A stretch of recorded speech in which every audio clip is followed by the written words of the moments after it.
I'm Christy. Today I want to talk about learning appropriate socialization skills. Teaching kids appropriate social skills is always a tricky adventure. Teaching kids with special needs is trickier and more entertaining. Kids learn best by watching others and imitating what they see. It's motivating to them because they want to learn and be like those around them. Kids with special needs are no different. Learning from their peers can be the most motivating and best teaching tool you can give them.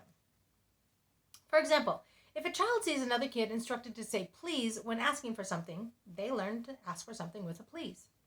Or, if one child attempts something on the playground, other children copy the behavior. Kids also learn by instruction from others, usually adults. Sometimes it's instructing on what appropriate manners look like. Other times, it's how to perform a new task or develop a new skill. This is something that happens continuously and many times without a lot of forethought on the part of the adult. Learning social norms and appropriate social behavior is harder in some respects. This is something that most kids continue to learn throughout childhood and into the teen years. What they're learning changes over time, but adults are typically still providing input and instruction on appropriate social behavior for years, sometimes to the exhaustion and annoyance of the adults. For kids with special needs, the process is basically the same. However, it typically takes longer to become the norm because the normal response. It takes more intense instruction, and many times it takes many more repetitions for that behavior to become ingrained. People with mental impairment or lower IQ don't understand or process information the same way that neurotypical people do. It takes them longer to process and understand information. It also takes more repetition for it to become an automatic response. And many times, it also takes breaking the task or behavior down into mini-component parts, and then teaching each mini-component separately, and then building on that as mastery of the previous steps occurs. While it sometimes seems like a long, arduous process to teach someone with special needs a new skill or behavior, most kids with special needs learn how to behave appropriately and learn new skills that allow them to interact with peers in a variety of activities. Yes, it can take long periods of time to fully accomplish some of these tasks or behaviors, but they learn and master new skills. As kids reach the teen years, they begin to learn lessons directly from their peers. Now, unfortunately, they're not always positive lessons, and the teachers aren't always looking out for the best interests of others. Just like their typical peers, many times teens with special needs are made fun of or bullied. It breaks my heart to say it, but it's true. This can have an even more traumatic impact on someone with special needs because they may not fully understand what is happening to them or why it's happening.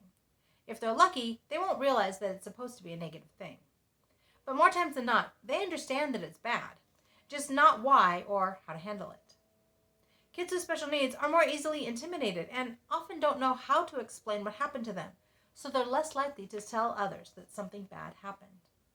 On the other hand, I know several parents who taught their teens with special needs that the world was not going to adapt to their needs. These individuals were going to have to learn how to navigate the world, advocate for their needs, and learn to deal with things around them. Yes, these are higher functioning individuals, but I really appreciated these parents being realistic with their kids and teaching them the skills they need to be able to survive and thrive independently. These particular individuals are capable of learning that lesson. In fact, as they now enter adulthood, they're thriving in their new environments. At least one of them is living apart from her parents in college and thriving. So here's a few things to remember. First of all, nearly all individuals have the capacity to learn new skills and behaviors. How long it takes them to learn will vary. How they learn them will vary. But new skills can be taught, learned, and mastered. Also, individuals with special needs often need new skills broken down into smaller segments in order to learn and master them. And finally, sometimes things will happen that individuals with special needs won't understand.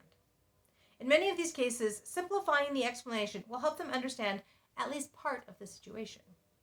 And even if they don't fully understand the situation, they can be taught appropriate responses to similar situations. So that leads me to my question for this week. How have you worked with your loved one to teach them appropriate social skills? I'd love to hear your thoughts. You can leave me a comment below, or you can leave me a comment over on the blog. That's at www.havenofhopeforme.com. This originally posted in December of 2021. If you prefer, you can also email me at Christy, CHRISTY, at havenofhopeforme.com. I'm grateful for the many social skills AJ has learned over the years so that I can continue to say that life is good and there is never a dull moment.